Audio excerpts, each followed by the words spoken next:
Good. So, very good evening, everyone, and good afternoon to Professor Ozan.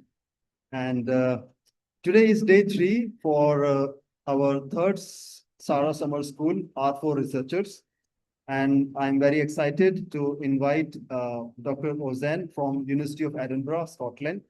And he will be giving a expert lecture on data visualization. And before I invite Dr. Ozan, I would like to give a brief introduction about SARA and about the summer school, which is right now going on.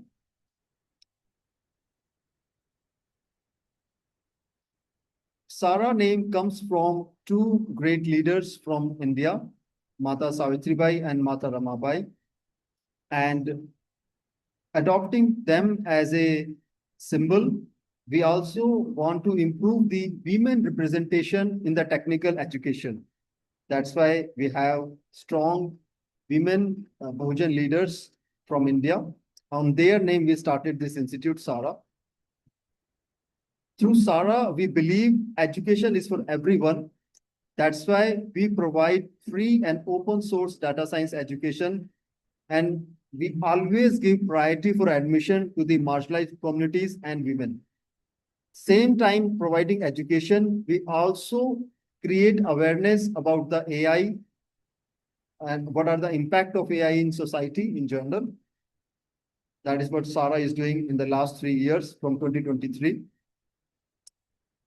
In last 3 years, every summer we provide R4 researchers, and these are the few pictures of our previous batches. And through the summer school, our students start the basics of the R programming language. So these are the people or the participants who had never done coding before, and the first time they start learning through the summer school. So this is from July 2024 batch. This is from July 2025 batch. And now we are doing it third summer SARA school 2026. The next step is the winter school, in which we covered statistics. And so like in the summer, the first introduction of R, and in the winter school, we do the statistics for completely 5 days. And these are the pictures of the last previous batches. And then the third course in the year is bootcamp, in which we offer how to use Quarto and GitHub to make your own website, to write research papers, to write theses using the data science open source tools. So these are the 3 courses on which SARA worked very hard in the last 3 years. And all this work is done with the support of the Ambedkar Education Society, Sonipat. They provided us the space, this auditorium, in this classroom, which we are able to use free of cost because we are working for the community, for the marginalized communities in India. And this present summer school are for researchers. It is a 5-day summer school, and around 40 hours of total teaching is going to be done in this summer school. And there are 10 participants from the level of UG to PG. Initially, there were 15, but you must be knowing that right now in India, a big protest is going on, and it is a student-led movement. I think because of that, at the last minute, we got many cancellations. In this summer school, we also have 5 international pro bono guest speakers, and I'm very thankful to them for agreeing to give this expert talk. And today is the day 3. And from the morning, we are practicing data visualization using ggplot2. And along with me, there was Dr. Jessica who gave talk. And today we are having the talk of Dr. Ozan from University of Edinburgh. Then tomorrow we'll have talk from Dr. Bailey from USA. And this time we also are lucky to have 2 experts within India. And they will come in person, SARA, on Sunday, and they will share their expertise as well. And I'm also an educator, so I'm also teaching here in this summer school. And with this, I'm very honored and I'm very happy to invite Dr. Ozan Evkaya for giving a very important talk about the importance of data visualization. So Dr. Ozan is a lecturer in School of Mathematics in University of Edinburgh. He has done PhD from Technical University, Middle East Technical University, and he has done two postdocs at two different universities. He is a member of different statistical education groups, and his interest is in insurance and environmental statistics and how to use Gen AI in teaching. So I'm very happy and we are very honored. And thank you so much, Dr. Ozan, for agreeing to conduct this pro bono expert lecture. And I'm sure our SARA participants are going to get a lot of and beautiful and interesting insights from your talk. And so like your talk will be around 50 to 60 minutes. After that, students, we can take a pause for a minute, and being time, student can write their questions and they can drop in the chat box. And students, I'm requesting you to just write your name, your education, and your question so that we can understand your background so that we can frame the answer accordingly. And I will read the questions from the chat for Dr. Ozan, and then one by one we can interact and we can answer the question. So now over to Dr. Ozan. Yeah, thanks a lot, Ajay, and thanks everyone for coming today. Yeah, I'm thrilled to be here joining online and contributing on that lovely community-based education. First of all, yeah, thanks a lot for having me. And hopefully there will be no regret at the end from the audience side, and then everybody gets some insight from that talk for today. What I'm going to present is mainly speaking, hopefully complementing the ggplot experiences that you had so far. I'll be doing a kind of a little bit high level overview of why we are doing this, and giving some actually information from past, from history, and then what's the importance of the data visualizations in general, especially on stats and data science per se. And then we will have a look at some brief examples and again a ggplot to warm up. And I'll be also concluding by looking at some examples that I created actually for my research, but in the meantime, giving some information about which type of visualization we need, when we can use which type of tools, and so on. As I said, yeah, hopefully it's going to be useful. I like the idea of general speaking, learning together, and in terms of the interactive communication to get or also learn from your side regarding your experiences. So I'll stick to the timing for my side, and hopefully there will be plenty of time to discuss together. I'll be sharing the material GitHub repository, first of all, in the chat. There will be some additional links there as well if you're interested in. This is covering today's slide and also some external resources if you would like to check. And also the examples that I'm sharing in my, the data visualization examples that I'm sharing in my slides as well. This is actually the kind of newer version, a talk that I gave earlier on last year, and including the visualization experiences and reflections that I did through my research experience, and also the online courses that I run for the data visualization part. So let me share my screen to start with.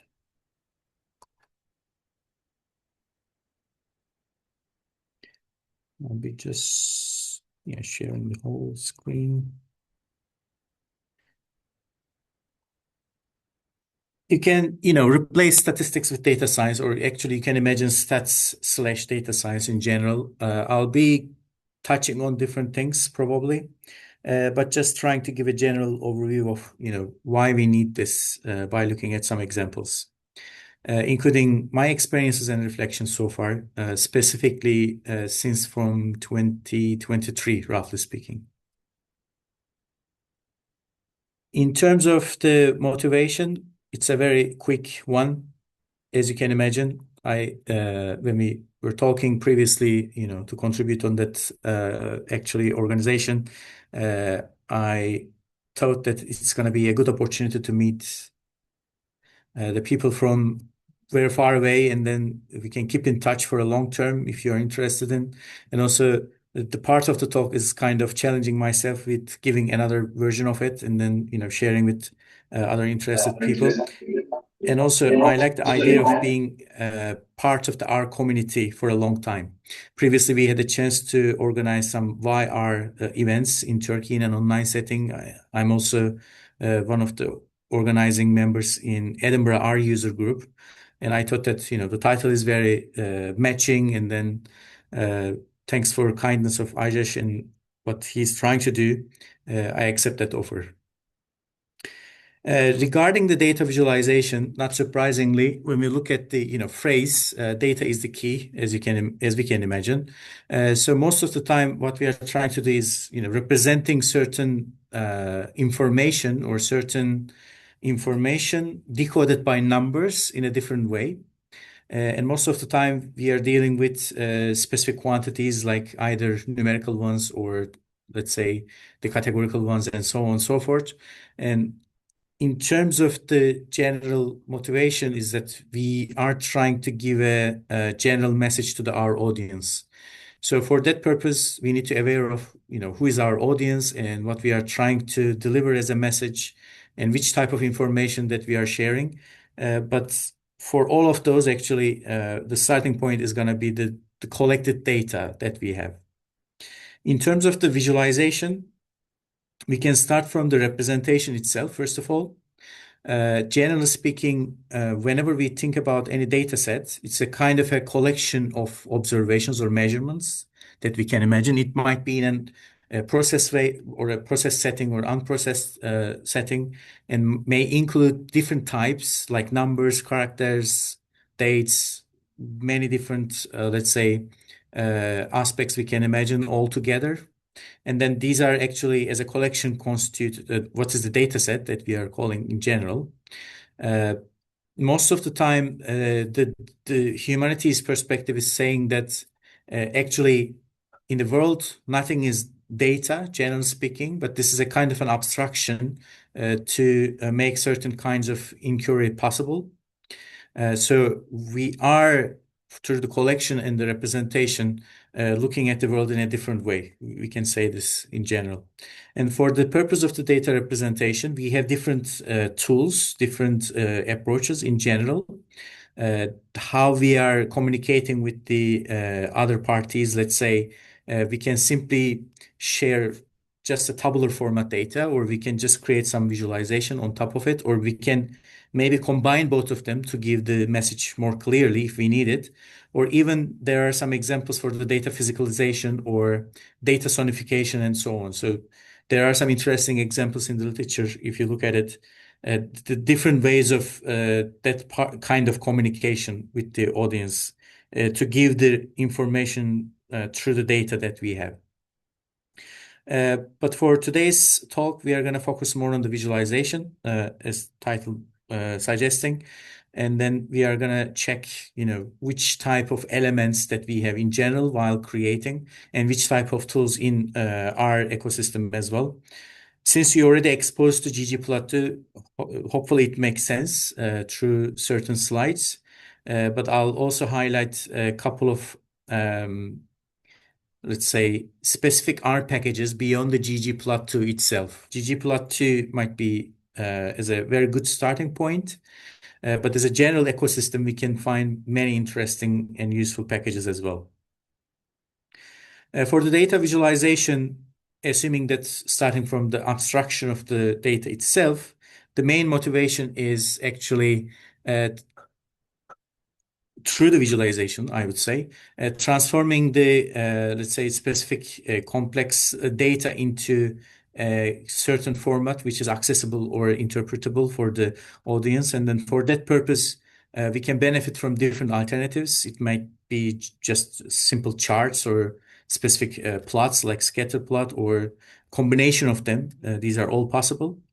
And most of the time, many of the pioneering people in that field, including some of our colleagues as well, even if today's world, requiring a computer-based calculation or creation, the sketching your ideas and then starting from that initial drawing and sketch is going to be a good idea to actually complete that initial abstraction stage in general. Through our representing data module in here in Edinburgh, we were also playing with these type of sketching and drawing at the beginning to grasp the main idea about understanding the data and which type of alternatives that you can find. And afterwards, you can immediately benefit from those computer-based systems or the programs. This is most of the time a very common practice.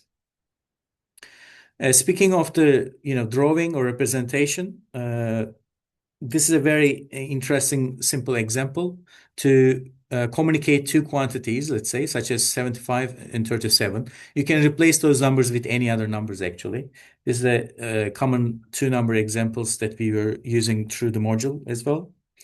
Let's say you can imagine or you can ask yourself how many different ways that we can describe or communicate or represent these two quantities. Just focusing on the visualization, you can also simplify the question in how many ways of visualization opportunities that we have to represent these two quantities. Apparently, the answer is so many different ways. Even if for as two simple numerical quantity, we can imagine different options, like those multiple ways to represent or communicate these quantities. In terms of how you're defining your certain visualization elements, like specific icons or specific maybe geometries and so on, or in terms of, let's say, how those numbers are located in a mathematically speaking, how they are located in a, let's say, certain axis, we can imagine different representations of those. This brings us, we have many options, so we need to make some decisions either from the beginning or through the iterative process of the data visualization creation we have. We can start with some design choices at the beginning, how we are going to present certain information or visualize certain information. And then through the iterative process, probably we will end up with different versions of those, and we will try to make which one is, giving the optimal message for our audience. So expanding from that example, let's say, and going back to the historical ones, there are some interesting visualization that you can find out. This is not a new, let's say, area, or this is not a new topic for us. This is an example from the 10th century, for instance, planetary movements visualized by an unknown astronomer. You can find more on the link over here, Brief History of Data Visualization. This is about, how their movement can be represented. This was the main motivation, looks like.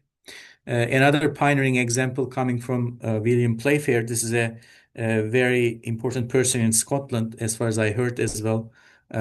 Also known as the father of statistical graphics, because many of the data visualization types that we are already using dates back to these type of examples, like bar charts here. This is representing imports and exports for Scotland on a specific year over certain, let's say, elements or items, I would say. Also from that source, you can find very interesting other examples from Playfair. This is another example coming from a London epidemic one belonging to John Snow's. This is the map of cholera cases. It is not only, showing the map or showing certain quantities by using specific small bar charts. It is combining both of them together. If you're zooming in here, this is also, showing the location, but also the information about the cholera cases belonging to that area. The other one is also very well known, I would say. Probably you already heard about it. The Nightingale example regarding, I guess, the cases that she's dealing with. And then this dates back to 1850s. And this is also called as with a specific name, stack polar area chart. And then representing certain uh, information like death rate in terms of the radius, which is measured from center here, and also using a specific color channel to represent the type of type of the death or the causes of death. These are, very interesting examples in the history. They served for, specific purposes on those dates. And through the time, actually, we ended up with certain data visualization types to construct most of the time. We will look at again, our ecosystem very soon. But as a general message from those examples, it is good to, I guess, expose these type of different examples coming from different sources. But in the meantime, being critic on those examples is also part of the learning process in general. So speaking of the historical examples, one of my colleagues also shared very interesting one. Hopefully the screen is still visible. This is also an example belonging to Ottoman Empire that I was not aware of. And looking at the certain weather variables, not only representing by, tabular style data, but also visualizing them in two different types. That history brings us very interesting motivation about it, actually, why we are visualizing, why this is, very useful or powerful. This is related to our visual system in some sense. So this type of visualization actually leveraging the human visual system to trigger the following list: understanding, discovery, making some decisions, or having a clear communication, and also recalling certain things through the memory.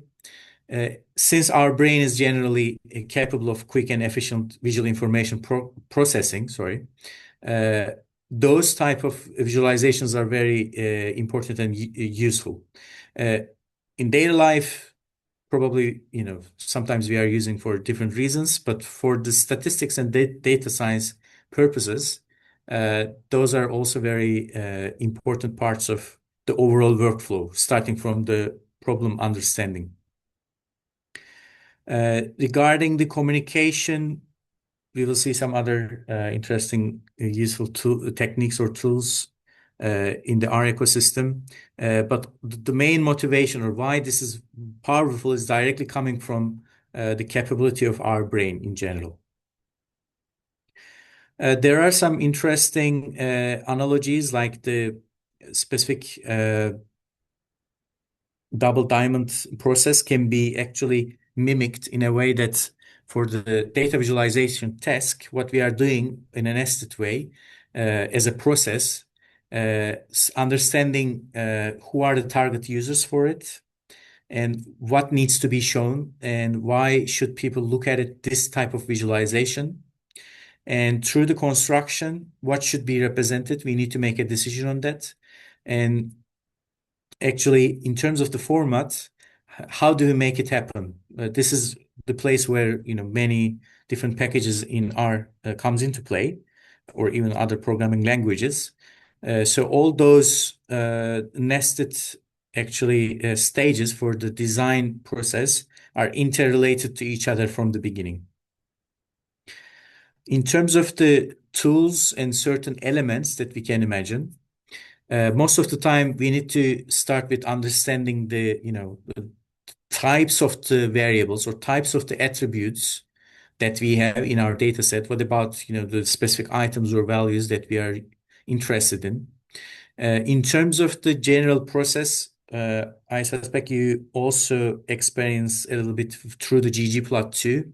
There's a kind of a mapping idea in a way that certain elements of those data sets or data types actually mapped through specific elements. And these elements under the data visualization ecosystem, generally called as the visual marks or channels.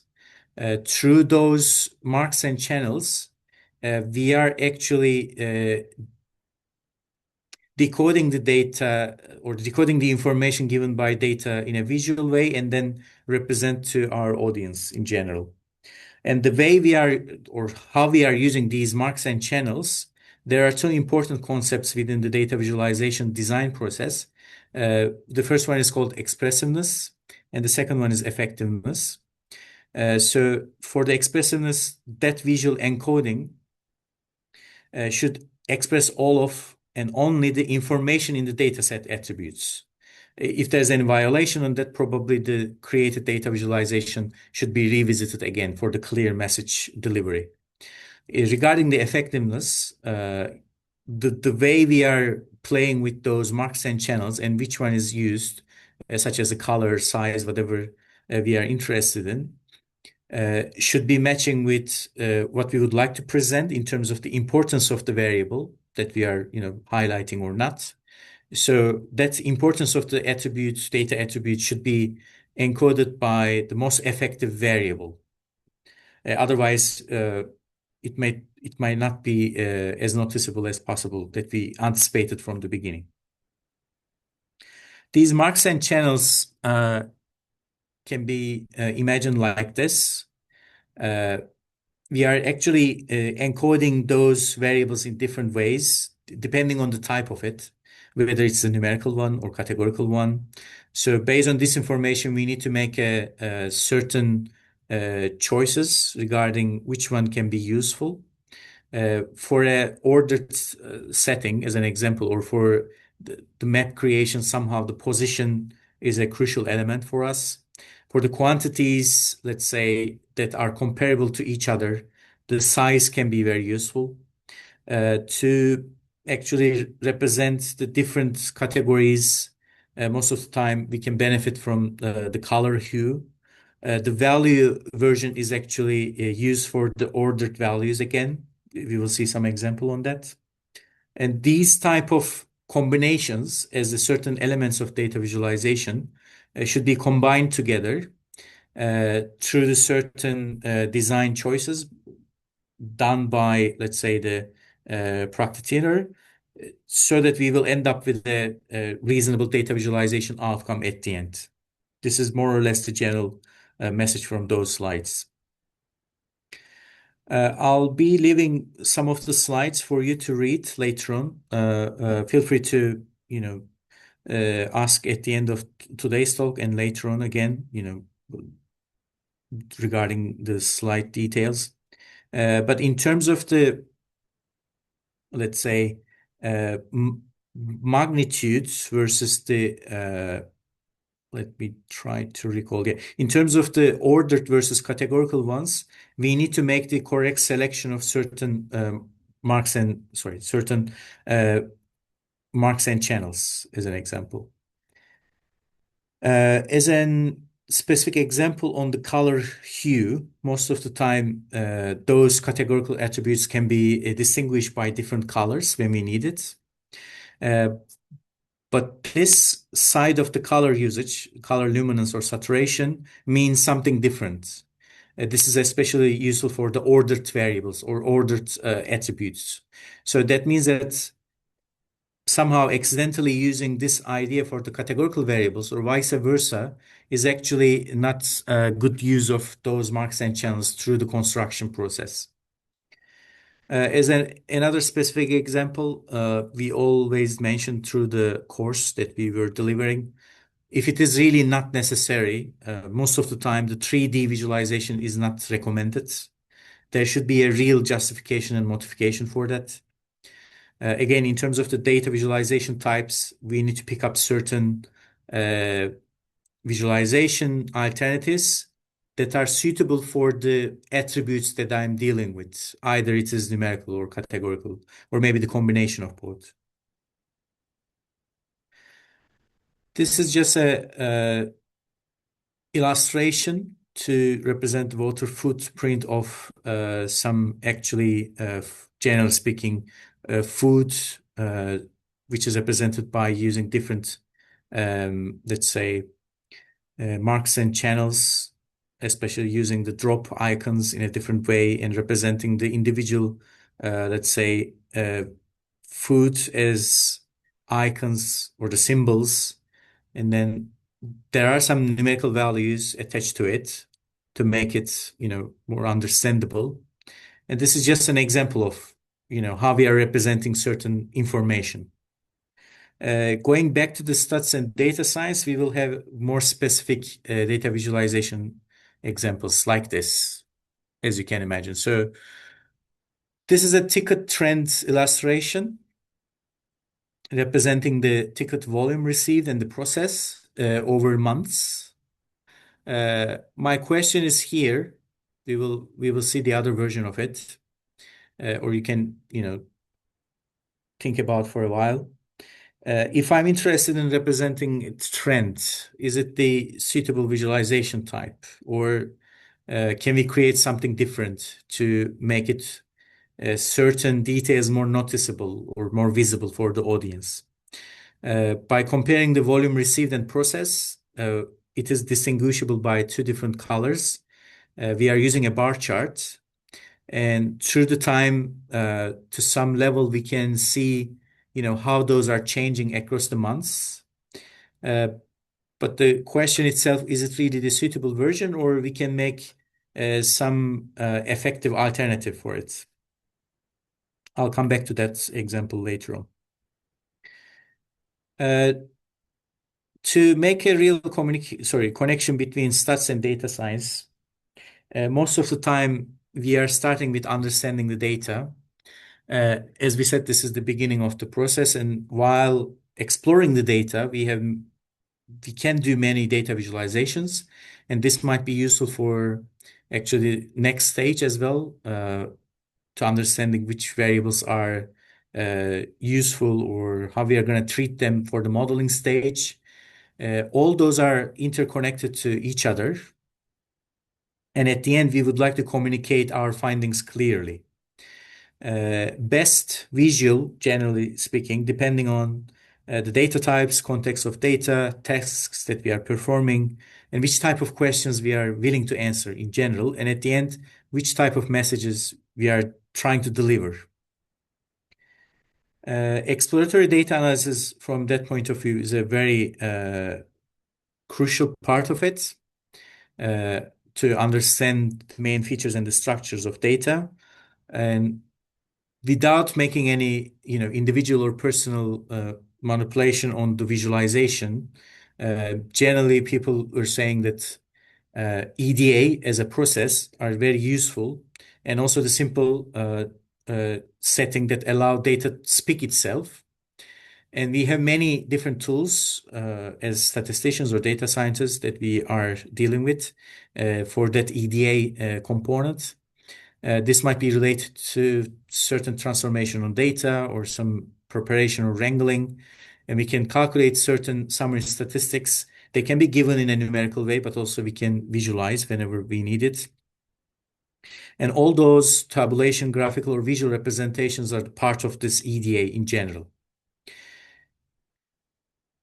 This interesting example, if you haven't heard of before, summarizing 4 different data sets, including 2 main variables or attributes as X and Y, having different actually values itself overall. If you look at the individual cells, they look like different, but in the meantime, their summary statistics very close to each other when you calculate it. But understanding the relationship of X and Y, but looking at the summary statistics, for instance, 2 different tasks. So if I'm just focusing on the numerical tabular format data, we cannot probably, or most likely, we cannot detect which type of relationship exists between X and Y. That's why most of the time we are supporting such kind of data representation in tabular form by using those data visualization outcomes. As we can see from 4 different created data sets, the relationship between X and Y is really different, even if the overall summary statistics are close to each other. Going back to ticket trend 1, this is coming from this source actually, the storytelling with the data visualization guide for business. One critique on top of the previously shown image is about the use of the let's say, type of visualization, we will see that there are many alternatives we have, like the bar charts, scatter plots, and the histograms and box plots. There are certain actually criterions that we need to use those examples. For that specific scenario, we can still stick to the bar chart, for instance. But if my aim is, representing the trend differences in a more noticeable way, especially emphasizing certain changes between the volume received and the volume process, rather than using this bar chart, it is suggested to use this kind of the line chart as an example. So that's why we need to make these type of decisions, being in the loop most of the time. I guess this is related to the recent impact of the AI as well for the creation of data visualization and so on. Regarding the R programming, as you have seen today so far, if I'm saying correctly, even if on the base side we have classical plots function, and then we can do some initial plotting with them. Most of the time, we are preferring that tidyverse ecosystem in general, including the ggplot2 for the data visualization purposes, for a good reason. This is the part of the tidyverse. We can find so many different packages within it. But this is designed for the specific purpose or the specific concept, which is called the grammar of graphics, inspired from the book written by Leland Wilkinson. That grammar of graphics actually allows us to understand the certain components or the certain subcomponents of the visualization outcome more easily. I mean, at least this is my one of reflection so far.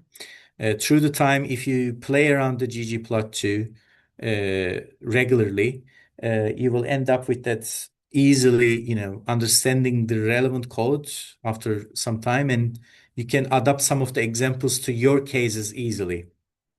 Let's say compared to classical base plotting and so on, or maybe the other packages like Lattice. So this is a part of that ecosystem, and this approach actually separating the visualization into specific layers. And starting with the data from the bottom of that image, we are adding those layers one by one. And again, probably you experience so far, we have a certain number of layers are strictly necessary. These three are strictly necessary. Otherwise, we cannot create a specific visualization outcome. And afterwards, these are a little bit optional whenever we need it. Starting from data, adding the aesthetic side, this is actually mapping which type of attribute goes where. Yeah. Dr. Ozan, a very Yeah. polite request. If it is possible, please make the slides full screen because these are beautiful Oh, screens. okay. Yeah, that will be Yeah. great. Let me try. I guess I can open in a I think they're in browser and Quadro. then. If you just press F, I think it will be full screen. Oh, okay. Just F, right? Yes. Press that. Yeah. Yeah. Thank you so much. Okay. I didn't know that shortcut. Thank you. Thank you, Yeah, sir. thanks a lot. So we were looking at the necessary layers and then saying that, the others are optional afterwards, but these three are necessary in general to get a reasonable outcome. And for the aesthetics part, what I was trying to say, we are interested in mapping certain attributes to certain places like x-axis, y-axis, or color. And then to decide which visualization type that we are interested in, these geometries are coming into stage. We will see the coding representation for sure. I'll try to give some examples. Hopefully it's going to be complementary for today. Starting with the main function as ggplot, we are able to add all those necessary or optional layers line by line, like an arithmetic operation. So many types of geometries that we have. These are some specific limited examples.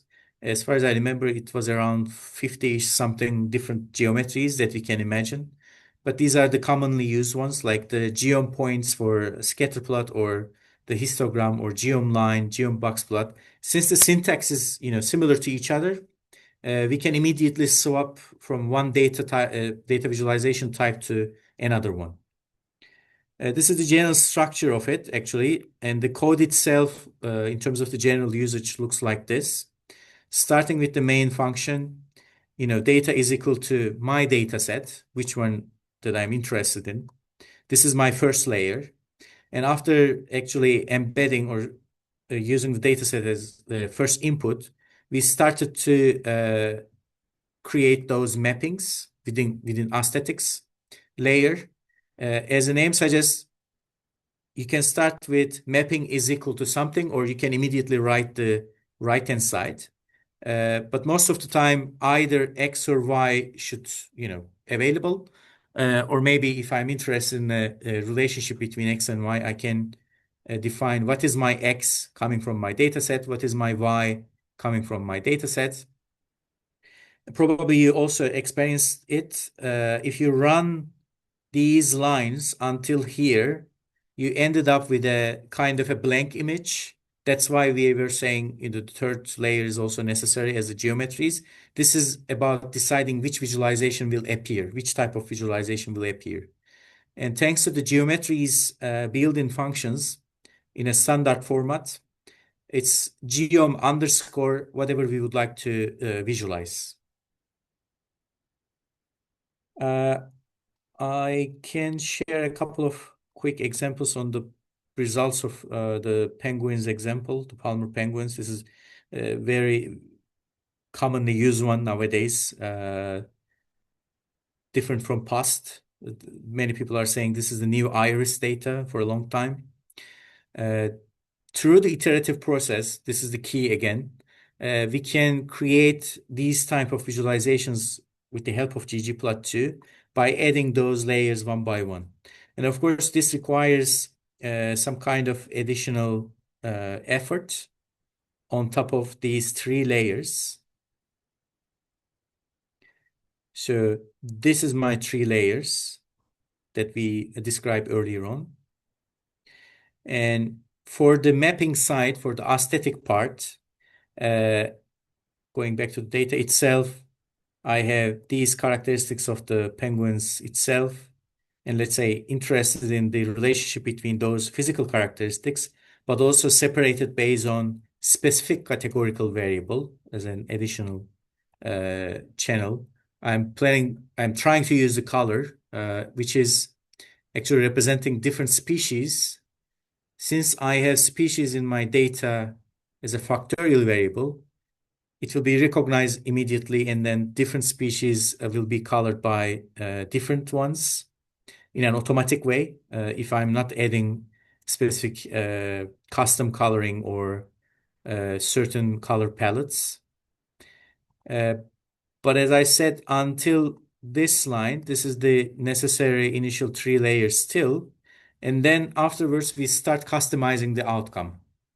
And for that specific example, which is shown in the previous one, it will not look like this immediately after those three layers. We played with the specific components like x-axis, y-axis, and the title itself.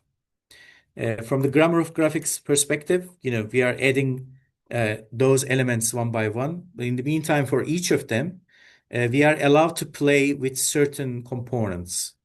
This one simple example here, which is about labeling, this is actually describing a title and changing the originally automated, let's say originally created X and Y axis names by replacing those. And also in the official one, without adding this, it is just using the species like this, starting with the lowercase. Let's say the simple changes starting with the uppercase letter. So at the end, all those layers all together created me this final outcome. Of course, there are further customization possibilities or opportunities. if we need it, playing with the, the sub-intervals of X and Y axis. We can play with the limits, or we can play with the background gray grids a little bit and make it more, let's say, clear and visible. Especially within labs, you can also add a subtitle or possible to add caption and so on. All those built-in functionalities coming from ggplot2, except we are adding, uh, additional elements like the specific themes of the visualization. Hopefully this will make more sense in the upcoming slides. Iteration is the key, as I said. I'll give an example from one of my recent experiences. Definitely it was like building or actually creating over and over again. We are able to edit those aesthetic options. We can play with the limits, as I said. Those are possible, like subtitle, caption. On top of the available plots or the graph, we can add additional graphical information. Again, thanks to the ggplot functionalities, the faceting is a very interesting example. We can play with the color palette from the design perspective again. There are specific already available tools for that. But again, even if the iteration is the key, we need to be aware of more is not necessarily good while describing the final outcome. That brings us specifically why we need to understand the data itself. Speaking of the data, there could be some different types of variables, like quantitative ones, either discrete or continuous, or qualitative ones, categorical or ordinal. For these type of differences, we need to benefit from different type of visual, let's say, elements and different visualization types at the end. You can have a look at this source if you are not sure where to start with. This is a very useful web page, actually. You will also see at the end. This is understanding which type of variables can be actually visualized by using which type of data visualization regarding the geometries. This is very beneficial on that. In terms of the number of variables involved, we need to make specific selection, like one variable, it's going to be like a univariate data analysis. So there are certain things that we can implement, like histogram, box plots, bar charts. For the bivariate scenario, if I'm interested in the relationship between two variables, a scatter plot most of the time is going to be the starting point. Depending on the type of variable, again, like the continuous versus categorical, we can end up with the box plot in a multiple way. This is also possible. For the multivariate data analysis, if I'm investigating the relationship between different variables, we can still play around the ggplot outcomes, but there are specific R packages for that as well. Especially implementing or adding those new channels, like the color channel, in terms of the suitable usage, like the, let's say, color hue or the other one, or playing with the size, which means that we are adding further dimensionality on that and splitting into smaller subgraphs with the help of faceting. These are very beneficial for the multivariate setting in general. I'll be skipping that data example. You can have a look at it later on. This is again trying to give the main message that the default options are not the final outcomes that we would like to present most of the time, even in the ggplot2. So that we need to make some further customization, like switching from this default outcome to this by adding all the, let's say, useful information like title, giving some subtitle for the range of the year, getting rid of the gray background to make it more visible and understandable. And now we are able to easily interpret what we have by looking at that histogram. There are some other visualization type examples I'll be skipping now. And then continuing with the gallery itself.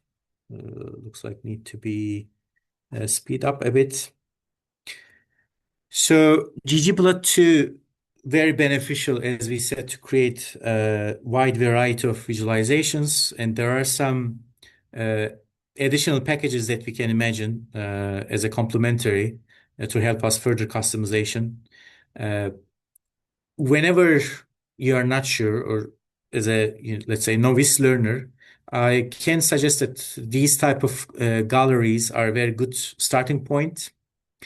You can see, which type of visualization used in which way and type of the data, which is matching with the visualization outcome, and then trying to reproduce them and then making maybe additional customization can be a good exercising.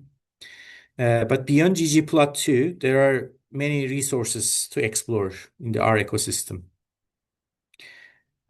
I'll just skip to that slide and leaving these examples to you to look at it. And yeah, feel free to nudge me later on.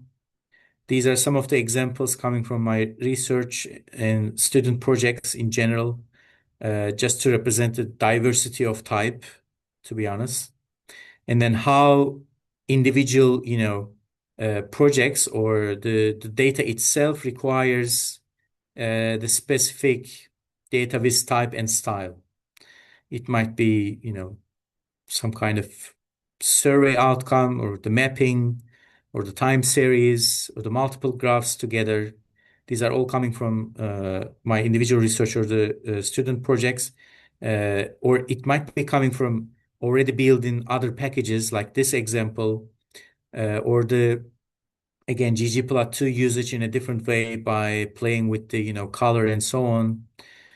And these are two recent ones using the mapping to represent two different clusters, even if the color choices are spec under suspicious, let's say, not really easy to separate.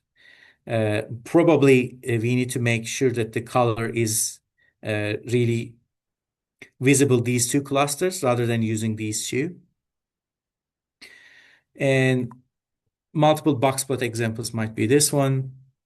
And this is my one of the recent challenge that I experienced. I can give a brief story of it. For a specifically collected data coming from an Antarctic peninsula, I was working with a group of researchers just for the data visualization aspect, actually. And then I started to create that peninsula map, first of all, to put individual information. But we need to zoom in further for that area, actually. As I was using ggplot plus some map-related complementary package. I don't recall exactly, but it should again starts with GG if I'm not wrong. But that zooming in didn't work out actually, and then we decided to make something different and decided to create actually a combination of the classical longitude latitude style. I don't want to say scatter plot, but let's say the kind of a bubble chart style visualization. And by adding the background image directly coming from the original island representation because of that issue, for instance. And that's required me, a lot of iterations. I can definitely say that. For the ggplot and beyond, as I said, so many different extensions and possibilities you have. Especially through my online data visualization courses that I was delivering, one of the universities in Turkey. I'm specifically touching on certain packages listed here, because sometimes the ggplot might not be enough, and then you need to benefit from some relevant complementary packages. And actually, good news is that many of them are following the same grammar of graphics idea. That might be useful for further customization and additional theme usage, like these additional packages. As you can realize, again, starting with GG to represent that grammar of graphics syntax convention and the standardization. For the combination of different ggplot outcomes, the patchwork can be a good source that you can imagine. And if you are learning from scratch, this is a kind of an add-in style package that makes your initial ggplot exploration easier because this is a kind of a drag and drop window for the ggplot visualization construction, but you can immediately see what is the output and what is the corresponding code itself. And many of them are designed for certain tasks, but you can find from that link that there are too many alternatives and too many options that we have. These are some of the things that I used earlier on through the courses or let's say the research. Beyond ggplot2 and its extensions, there are other packages in our ecosystem for sure. Again, these are just a small list of examples. You can have a look at which one is, useful for which type of tasks later on. I guess Plotly is another common example, especially if I'm interested in interactive style visualization and using or embedding these ones through the specific dashboards. This is again a related summary on the additional tools, the most widely used. This is very useful for the multivariate data setting specifically, especially by using this main function from that package in different ways. You can immediately see different, let's say, relationships all together. I would say this example is related to that one, ggpairs usage as an example. On the diagonal, we have the density plots.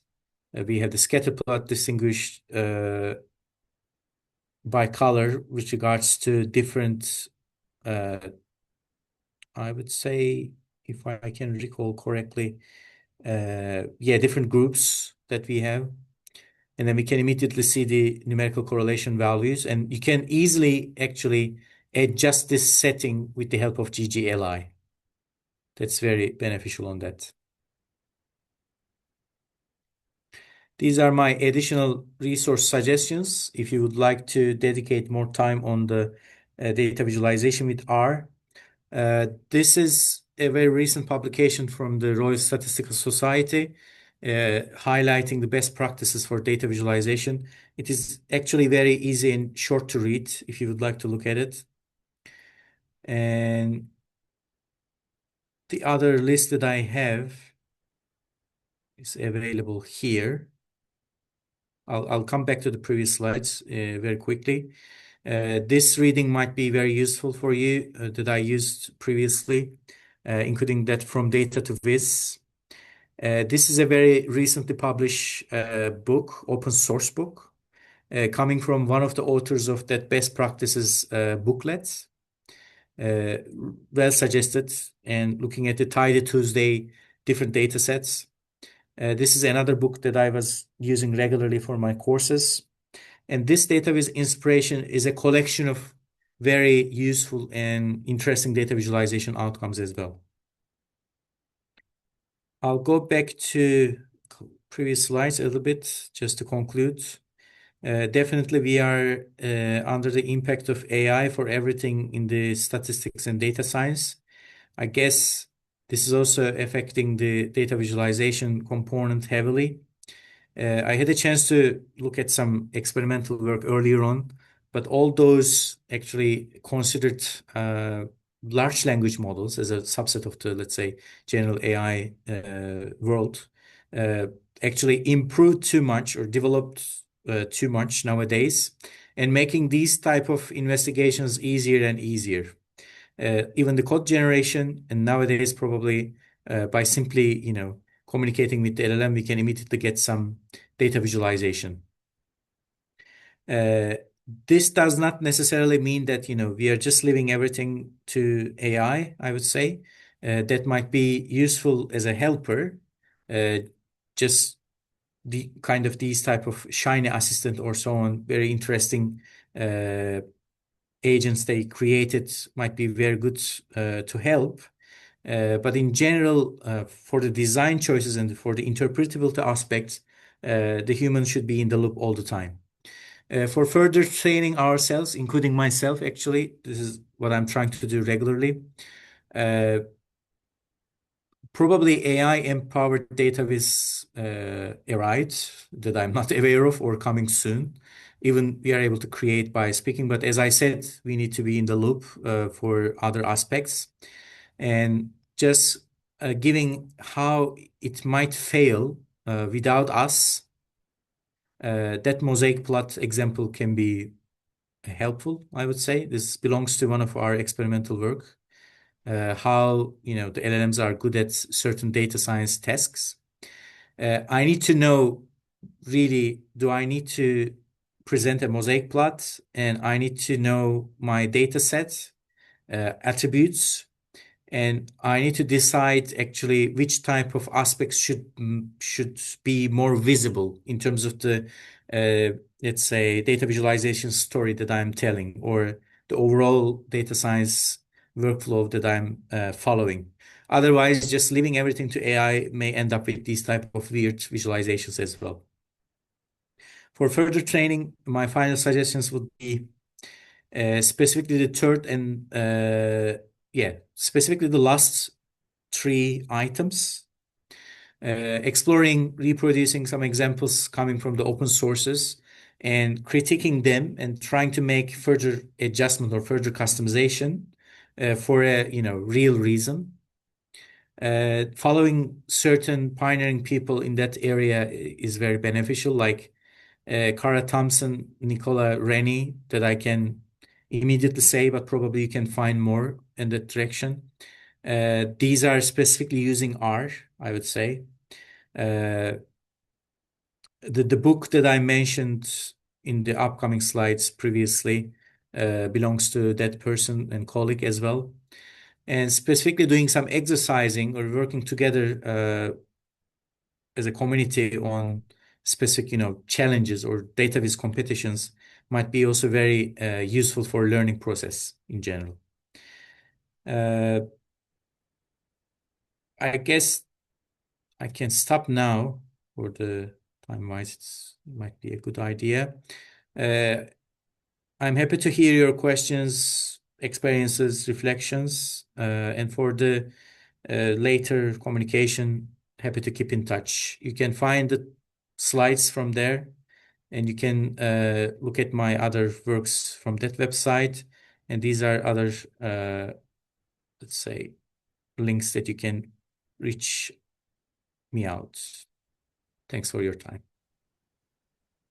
Okay, great, fantastic. Let's take a pause for a minute, and it will give some time to the participants to think through the questions and drop them in the chat box.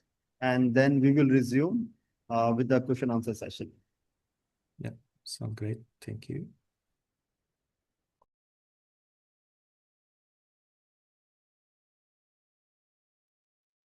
So, Dr. Ozan, shall we begin? Yeah, sure. Yeah. So we have a first question from Dr. Ashok. He is a PhD and a professor in bioinformatics. So I'm Nice reading to a meet question. you, Ashok. Is there a mapping between different data visualization types and the nature of the data? If we already have an initial visualization, what principles and techniques can be used to evaluate and improve it for better clarity, accuracy, and communication? Yeah, I guess I can again emphasize one of the sources for that, especially for the mapping part. This is a very good summary that we were using for different modules and courses here. Most of the time, I found myself, following specific examples that I did already. If it is, suitable again to share my, research findings, I'll be able to, adjust in a reasonable way. But also this depends on which part of the results that we are willing to highlight more in general. For one specific example, I can give that I guess it was a COVID-19 related paper. Rather than using the overall, visualization itself that we are finding as a time series visualization outcome, to actually highlight how the proposed model is really good at predicting. We also zoom in terms of the specific, let's say, visual difference between the original observation versus the predicted values. We specifically shared those actually zoomed in visualization for that purpose, attached to the performance metrics itself. That website, as I mentioned earlier, also covering the time series aspects. I guess in our ecosystem for the time series, that might be a bit confusing in a way that, we can still do something on the ggplot functionalities for the time series again. But for the financial time series, as an example, or specific area-based time series, we may also benefit from specifically built-in packages for that. And especially for the, let's say, results communication, I do remember that as an example from the financial time series subset, we used some functionalities coming from a different package. I guess it should be RUGARCH. Yeah, for the molecular dynamics data, to be honest, I didn't experience it all for that specific area in terms of the visualization. So, yeah, I don't have any specific suggestion on that.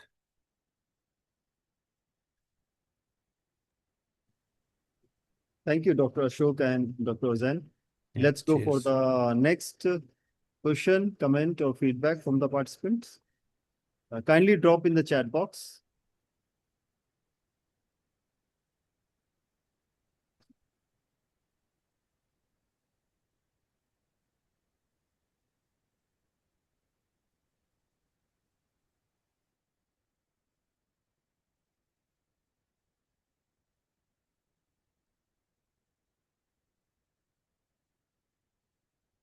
Yeah, it might be related to your ggplot experience so far as well. Yeah, happy to hear it. Okay, so next question is from Vaishnavi. Hello, sir. I am Vaishnavi. I have completed my master's in education. It's a great session. I would like to ask question is, how can I use, what is it? Ants Combe data Yeah, during Anscomp search. data. Yeah. So okay, please. Yeah. Nice to meet you, Vaishnavi. Thanks for your comment on the session. I mean, this was actually designed for showing why visualization is beneficial attached to the data set itself. You can search by, these keywords, and probably you will see that they are, I mean, it is used in different places, but most of the time for teaching purposes, not the research purposes, I would say. This is about illustrating, why visualization is crucial beyond the numerical values that we have to see the, specific patterns or relationships. Yeah, I hope that answer. Next question is from Rajat. Hi, Professor. I'm second year student doing bachelor's in data science. With AI now able to generate visualizations automatically, which data visualization skills do you think data scientists should still learn deeply instead of relying on AI? Yeah, thanks, Rajat. It's a good question. Probably the answer that I'm going to give a bit vague at that moment. But my first feeling is that if you think about, how it is reshaping the overall field as data science, as far as I'm aware of and heard from other people as well, domain knowledge is going to be crucial because it's the part of the interpretation at the end. For instance, we are running a student project here as a for the master dissertation, and the data is coming from a agricultural equipment or the machinery. The first time I'm dealing with. And then even before the visualization, I mean, even for understanding the data and how to treat variables, it requires specific domain knowledge or certain assumptions, reasonable assumptions that we can make. From that point of view, domain knowledge is going to be crucial still. For the technical sides, again, it is better to know certain elements or the certain level of visualization in R or Python, whatever you would like to use. Because otherwise, again, understanding the outcome and then, let's say, interpreting or even making necessary adjustments when you need it, that might be tricky if we leave everything to AI. But overall, probably there will be some specifically designed AI tools, sounds like so far. For the data automation perspective, for the data science field in general, it was available in one of the slides, but I couldn't talk too much. For the technical aspects or the domain information are two actually factors how we can automate those specific tasks. For the visualization part, definitely we can get help from AI, but as long as we understand what we are trying to do regarding the domain and interpreting the final outcome and so on, otherwise we can easily lost in many iterations and stuff.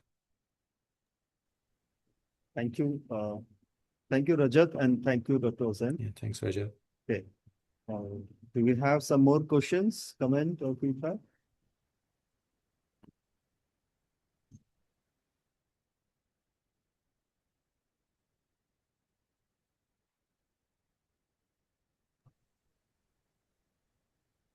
Okay. I think there are no more questions. So on behalf of SARA team and on behalf of all the participants, I am really thankful to Dr. Ozan for delivering this expert session at third SARA Summer School.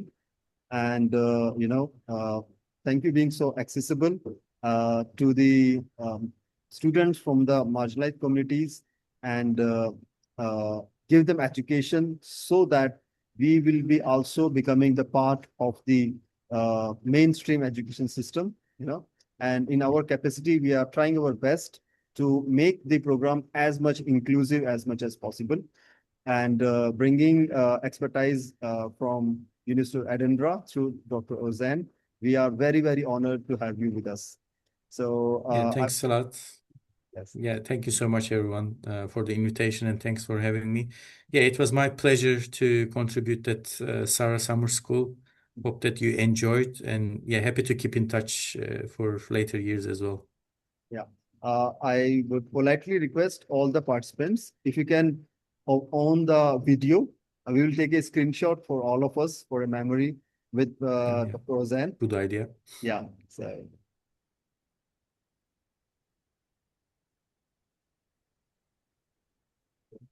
Thank you, thank you. Yeah. Yogendra? Achal? Yes. Okay. So a big hi from all of us for Dr. Ozan and have a Yeah, good day ahead. likewise. And, so I will just count 1, 2, 3, and on the 3, I will take the screenshot, right? So, let's see. So 1, 2, 3. I'll take one more. 1, 2, 3. Okay. So thank you so much, Yeah. everyone. Thank you so much. We heard the voice. You took the photo, sounds like that voice is coming through. Yes. And yes, as Dr. Ozan mentioned, the way AI and machine learning is entering every phase of research and, every stage of research and data analysis, we are yet to see how much impact, we will see in the coming years. Yet nobody knows how much AI and the Gen AI is going to impact teaching, especially. But I completely agree with Dr. Ozan that being domain expert is definitely going to save you from making blunders, because you never know what AI is telling you until you know what actually you're asking from AI and how you're understanding the results of AI. So let's together in the coming years, new things will unfold in front of us. Definitely, And in coming years, we will invite Dr. Ozan again, definitely. And then we will learn again and discuss again about the AI, about the coding learning, and about the statistics, definitely. So thank you so much, everyone. Have a good day ahead, and see you soon in the next session. Thanks a lot, and enjoy the rest of the summer school, everyone. Bye.